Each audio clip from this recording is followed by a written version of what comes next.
Hello model railroaders, John back with the 16 by River layout. We're talking about my 3D printed buildings.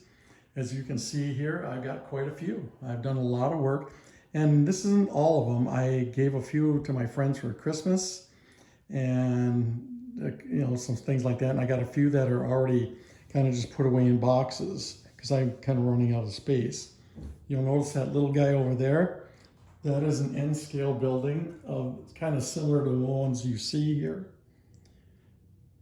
Pretty decent. But when they're little tiny like that, it's a little tough to get all the colored details on them. You can do it. I just haven't taken the time to do it with one of these things. So this is a one-piece print, and that's my own roof. One thing to note when you download these files, most of the time, I would say a majority do not come with roofs.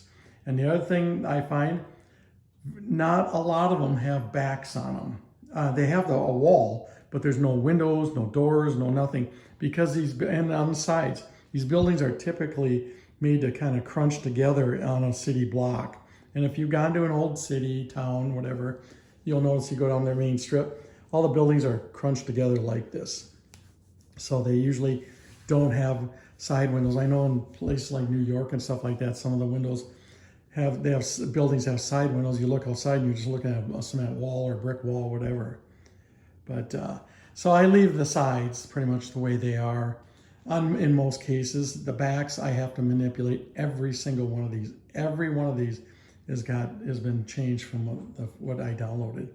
Now what you are looking at here is basically 3 types of buildings, except for the big tower. The big tower I did download, and I also manipulated it because it was really deep. It was probably twice as deep as what you see here.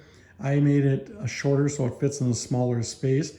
The height is correct, and I added all the roof details on everything, and I added all the roofs. And like I say, the backs, I had to manipulate. That big tower came with its own back, which was perfect as it is. But the trick, what I do with these things, just to give you an idea, on this tower, I'm going to zoom way in so you can see what I'm talking about. If you look at it, you'll see the building's gray and the windows are dark gray. And that doesn't come that way. You have to do that yourself in a slicing program. I sliced the windows out of it to get it to do that. So that way I can print it in another color. Now I know there's printers, my printer even, there's a unit you can buy that might let you do that. I don't know if it would do that intricate of stuff on that big a piece. I don't know if it would print it in a separate color. I've never tried it. So, but I am going to get one of those sometime soon.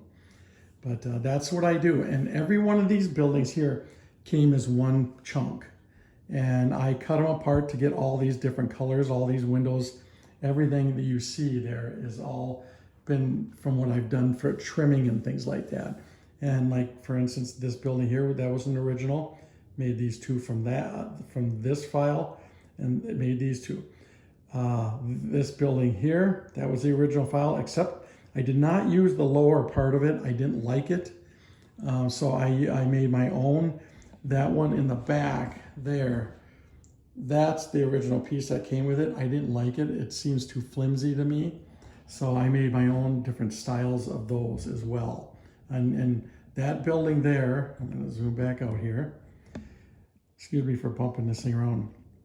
That building there made this one, that tall, skinny 2-story, and this one right here. So they're all the same kit, I guess file, I should say. There's none more kits. So I just cut them apart how I see fit, and then I make the parts fit how I want them to fit. The nice thing about having a 3D printer is you can test fit. You can print it and test fit parts. And so some of these did take a few attempts to get them the way I wanted. Some worked as good the way they were. So that was kind of nice that way too. So, and again, I've done this now long enough where it doesn't take me a long time to do this. I'm just kind of showing you from the side here. And one other thing you may notice, my buildings are all pretty shallow.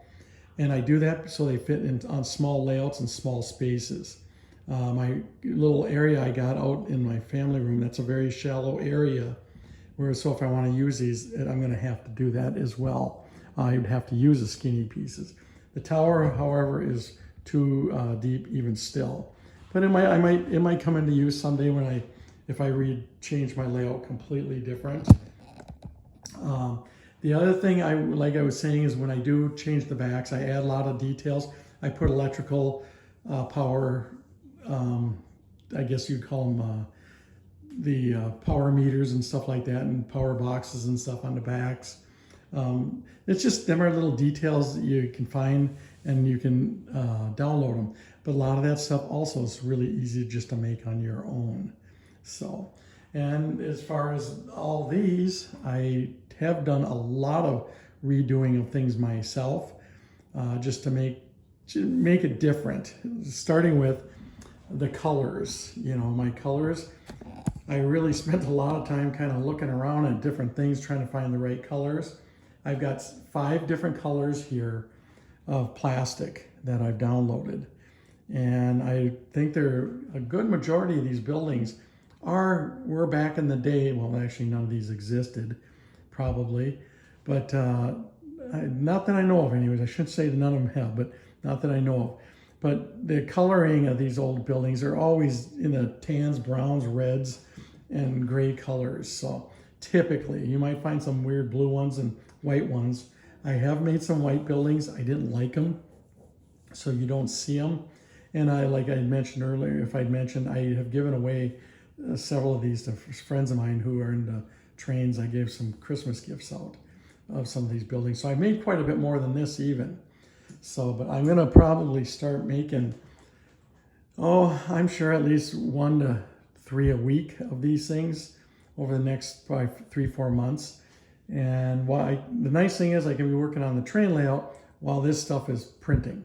Because one thing, if you've ever had a 3D printer or know someone who does, nothing is fast. These take a long time. That tower there, that took, I think the sidewalls alone were 4 hours. The front walls, because there's two levels, the dark gray and the light gray, you're looking at probably the front and back wall and the both levels, about another 4 hours. The roof was 1.5 hours and all the little pieces.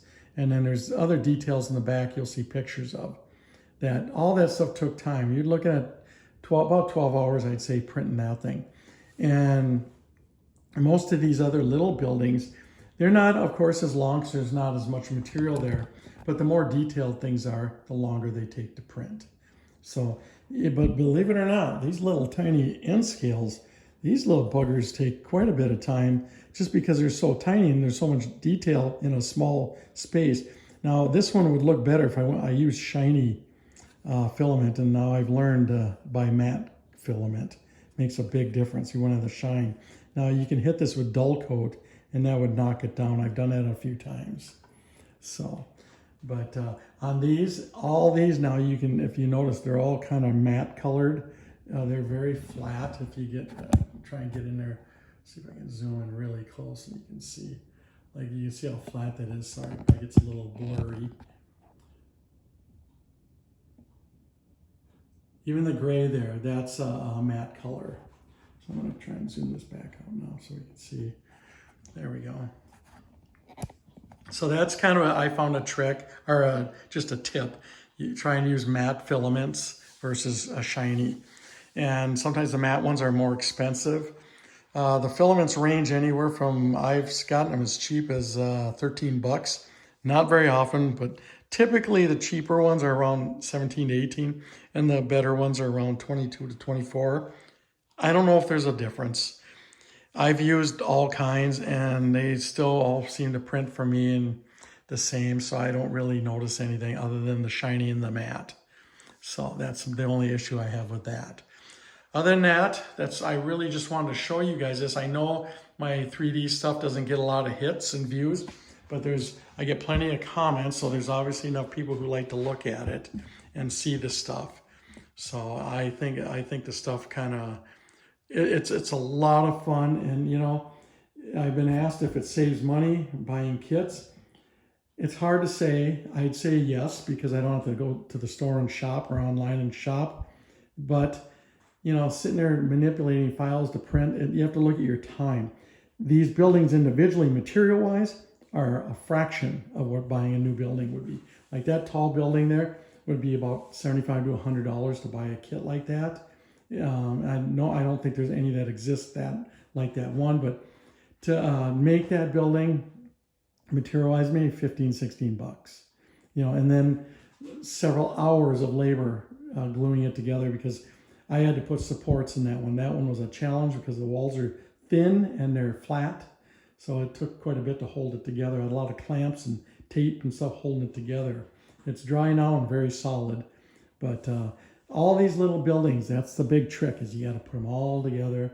And that's where, if a guy would want to do this and try and sell them, you have to really take that into consideration, because building these things, there's not one building here that took me less than probably, I'd say at least minimum 2 hours to build, and a lot of these buildings where I do all the windows individual, all those three, they take longer, because you got to glue one set of windows in, then the next set of windows, the next set of windows, the glass, you got to put, I paint the shades on the windows.